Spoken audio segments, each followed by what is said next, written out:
Today we're going to be working through some of that imposter syndrome you might feel as a beginning bookkeeper and talk about the parts of starting a business that feel kind of cringy or awkward, and then ways to minimize embarrassment and kind of get over yourself and get out of your comfort zone to start your business. Number one, first think about what is making you cringe about this process. Maybe you had a family member that had like a really pushy sales job and that just kind of rubbed you the wrong way, and so you don't want to be like that. Maybe some people in your life will think it's weird that you're starting your own business and kind of going out on your own. And then of course there's the whole bucket of worms about how to talk to clients. Like that's really hard, right? Like to put yourself out there, to sell to people, to say, I am charging you this much for this service. And then there's the whole world of social media. Like, do you need to have an Instagram for your bookkeeping business? So networking, sales calls, posting online, all of that can definitely make you cringe. This video was actually inspired by Shelby Church, who's a YouTuber, and she had a podcast episode that was something like, you need to be cringe to be successful. I'll leave a link to her podcast below if you're interested,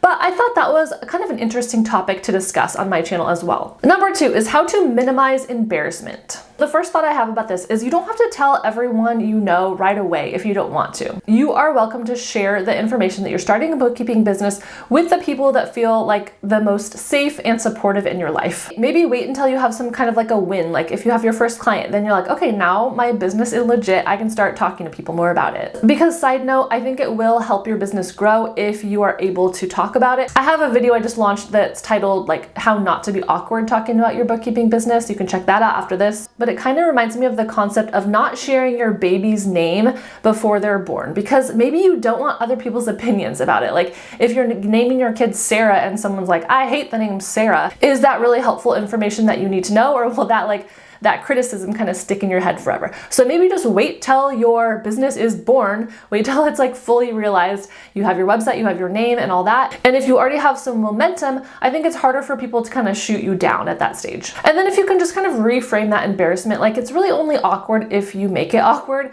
Like clients are just wanting help with their books, right? They don't care as much about you and like your feelings, not they don't care about you, but they're just focused on their own issues, right? And that leads me nicely to number three, which is that other people don't really care. Most people are just kind of like trying to live and survive their own life. And some people might have an opinion, but for the most part, it's really your own opinion that is the most important. And if you surround yourself with supportive, like confident people, they actually admire you as an action taker and they'll probably be cheering you on. I was honestly inspired to start my bookkeeping business because of the circle of friends I was in. And multiple of my friends started different businesses. And I think that's still the case now, probably depending on different stages of life. So for me at that stage of life, we're looking for something that we could do part-time while also taking care of our kids. And I've shared before that my friend was a bookkeeper, and that is how I got started as a bookkeeper, because she was like, you should try this out. Like, I actually think you'd be good at it, even though I had no experience doing anything with finances or anything like that. My name is Morgan. Here's where you can find me on TikTok. My website is FinePoints.biz. I would also love it if you give this video a thumbs up, and then you can subscribe or hit the join button on my channel below.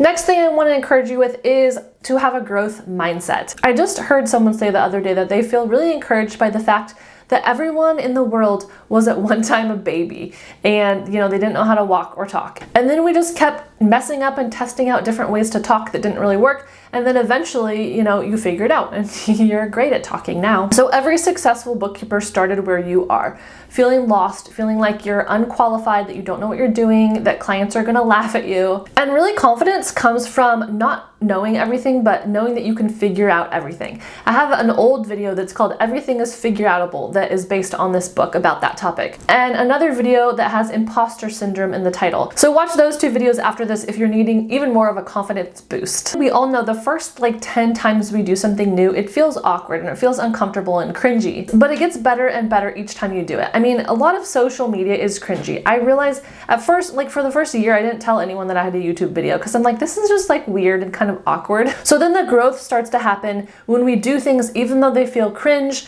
we just keep at it if it's something that's important enough for us to keep going. Next is that vulnerability can actually attract clients. It makes you more of a human that people can relate to. Clients don't always want a super professional, robot, faceless business. There are faceless businesses and robots that they can use to do their bookkeeping if they prefer. But a lot of times it's helpful to share some of your story. Maybe on your website, you put a few bullet points of your story. Maybe you got divorced and you have 4 kids and you're trying to figure out a way to have a business that is flexible enough with this newer lifestyle that you're adapting to. Maybe you grew up really poor and you had certain financial mindsets that you had to overcome to get to this point. And of course, no need to overshare, just share the information that you're comfortable with. But the point is that people want to get to know you. As a solo bookkeeper, your life and your personality is part of your brand. Like, you're not Target, who has a different brand that isn't really connected to a person. Like, you are a person who is coming alongside another person, another business owner, and helping them out. So I hope that was helpful for some of you to be able to get past those roadblocks and continue on with your bookkeeping business.